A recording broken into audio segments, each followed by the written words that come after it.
Hello everyone, and now welcome to a game between Guagua and Sini. This game taking place here on Echo Isle 2.2.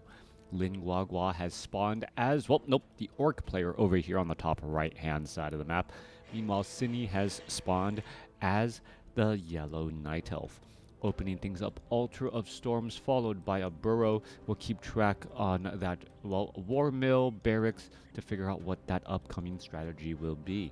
Coming back around Sini, going to be opening things up with Keeper of, or Ancient of War, okay, Altar of Elders. For a second, I thought I clicked here, and they both said Ancient of War, and I was just absolutely dumbfounded. But no, Ancient of War off to the front to clear out this Ogre Warrior creep camp. Meanwhile, normal timing on the Altar of Elders, either going to be a Demon Hunter, most likely, or a Keeper of the Grove.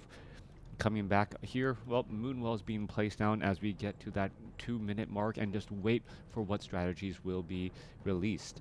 Orc Burrow nearly done here. There's a Blade Master. You can see a Voodoo Lounge also placed relatively close to home.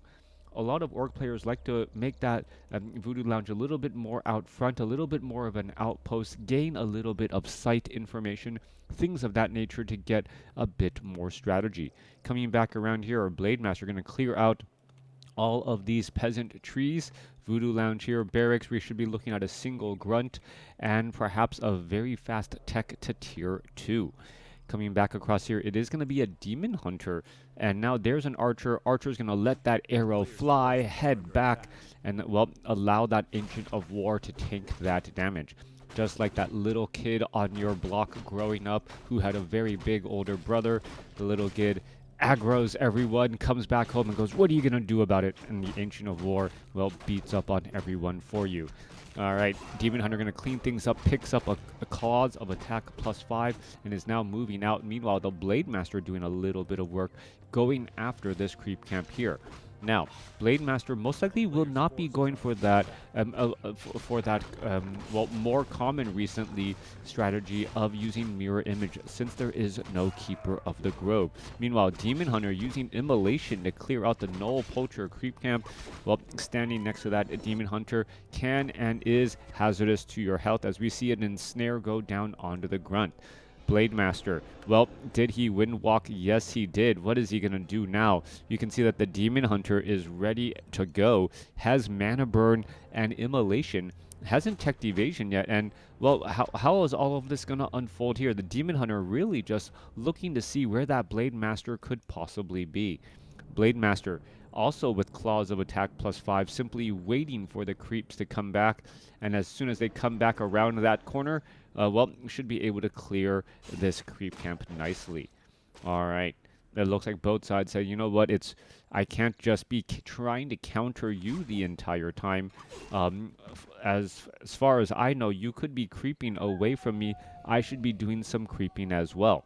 Tech to tier 2 well on its way here by Guagua. Meanwhile, Sini, same thing. Both sides teching the tier 2 quickly, perhaps for Ancients of Lore and Raiders, as the Demon Hunter picks up, nope, Dust of Appearance, no Staff of Teleportation yet, and no Boots of Speed.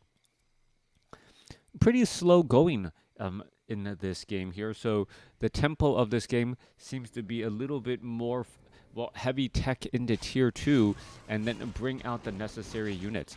Blade Master now hiring up a Forest Troll Berserker to clear out this creep camp. Forest Troll Berserker incredibly important, as it does deal strong damage, 28 to 37 during the early going. However, you may find it difficult to clear out to this creep camp yourself, since pretty much everything here has a medium armor, taking reduced damage from piercing.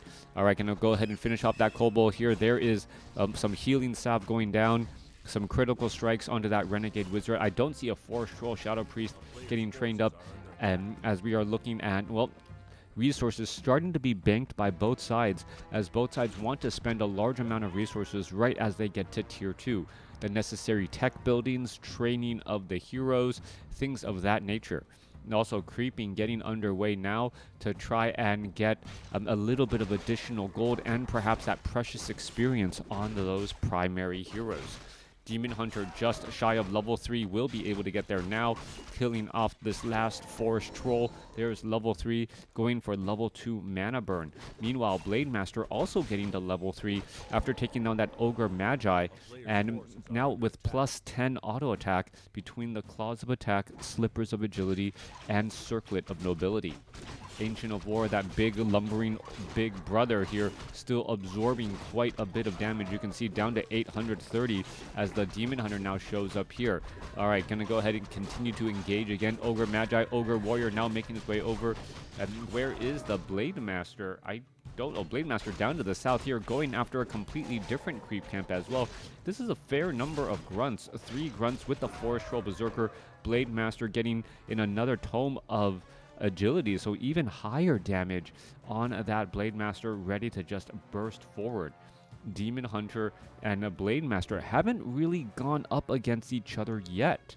This is a little bit of a head-scratching moment for me. Both sides haven't really started to fight each other yet, as we see the Shadow Hunter getting a quick hex onto the Demon Hunter here. Are we going to be looking? No, is no Orc reinforced defenses. The War Mill still being placed down here, as the Blade Master using an illusion to tank a large amount of damage. Going to be able to pick up another Claws of Attack plus 5. Is that going to be the big item there, as the Blade Master now at plus 15 damage already. 116 critical strike, and this is that is with level 2 Windwalk, level 1 critical strike. Meanwhile, Shadow Hunter doing some creeping out on the southern side, effectively creeping against these camps by himself. So nicely done, as the Shadow or as the Demon Hunter and now the Keeper of the Grove going to try to press their way forward. We do not see reinforced defenses, and well, the forest is going to come alive, so to speak. Perhaps no entangles. So now in comes some repairs. No reinforced defenses mean that the archers and also the heroes are dealing maximum damage. Are we going to see some critical strikes there? I thought we saw a mid attack, but it looks like he broke that Windwalk strike just as it was about to finish. No reinforced defenses yet. An additional Orc Burrow now being placed down. 38 over 40 supply compared to 40 over 41. Both sides being extra cautious 7 minutes into this game. Both sides not wanting to really lose the game at this point. Both sides are looking to find a way to put down pressure while not committing to any real particular fight. Keeper of the Grove, I thought I snoped. That was the Blade Master's Clarity Potion and Healing Salve, as the Nightcrawler's going to spread about a little bit of poison as well. Shadow Hunter is sitting at level 2. Raiders do have, I believe the Raiders already have that Ensnare. We see the Tauren Totem also getting that Adept training. So what we're going to be looking for is, well, Spirit Link.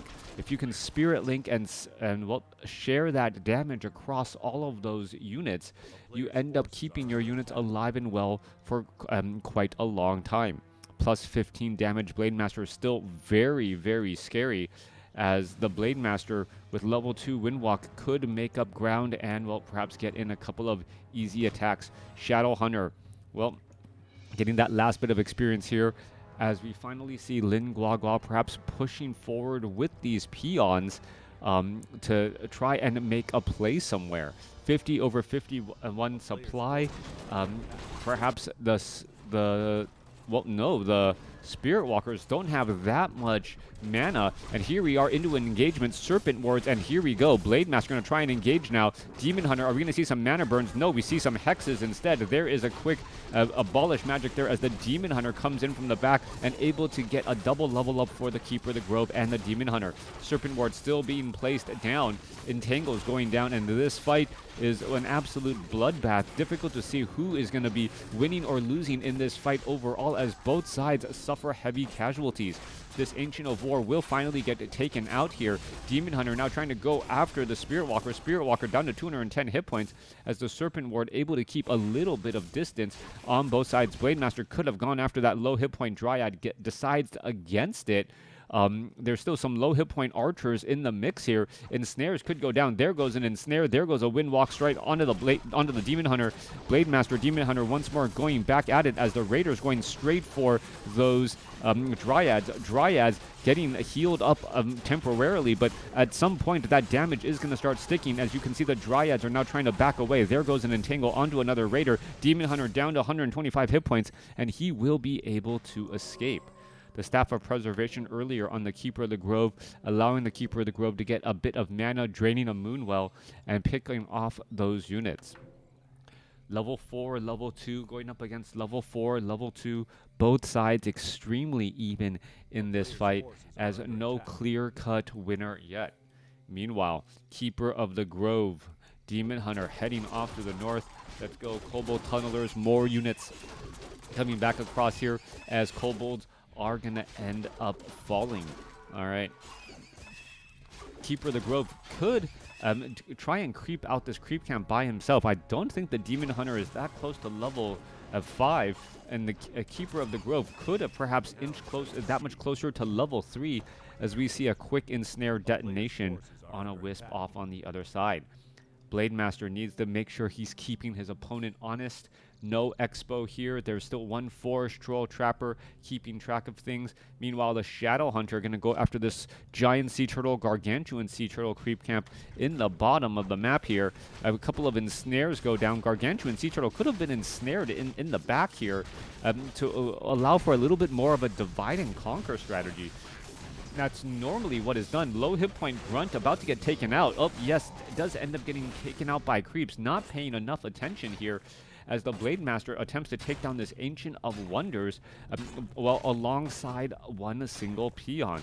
Downside here, Gargantuan Sea Turtle does finally get cleaned up, but, well, 45 supply could have been at 48. Healing Salve means that a full hit point Grunt is never too far away.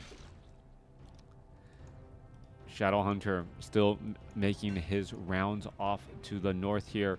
Still one decent size, no real decent creep camps left.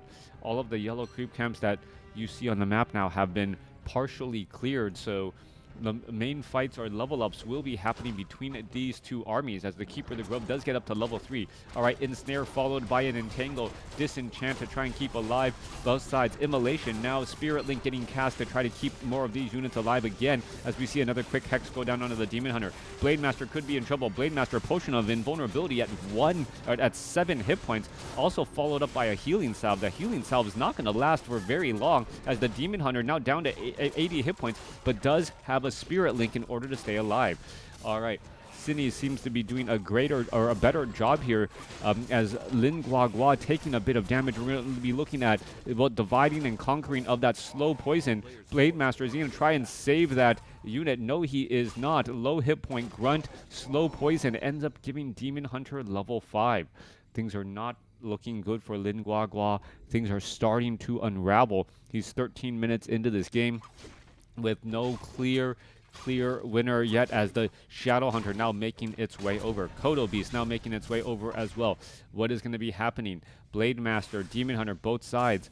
Well, it looks like Lin Guagua wants to hold this Great Hall, and if he's able to hold this Great Hall, he will start to get that economic advantage. Meanwhile, though, the Dryad's able to poke apart very easily. 42 supply compared to 56. There's a Rejuvenation, and now there in comes another Druid of the Claw. The Rejuvenation on the full hit point. Druid of the Claw there. Blade Master about to get taken down. No, able to back away. Potion, well, there was some Spirit Link and some other damage here. Spirit Walkers, Mass Spirit Walkers, Kodo Beast does try to dine and dash on a Druid of the Claw, but at what cost?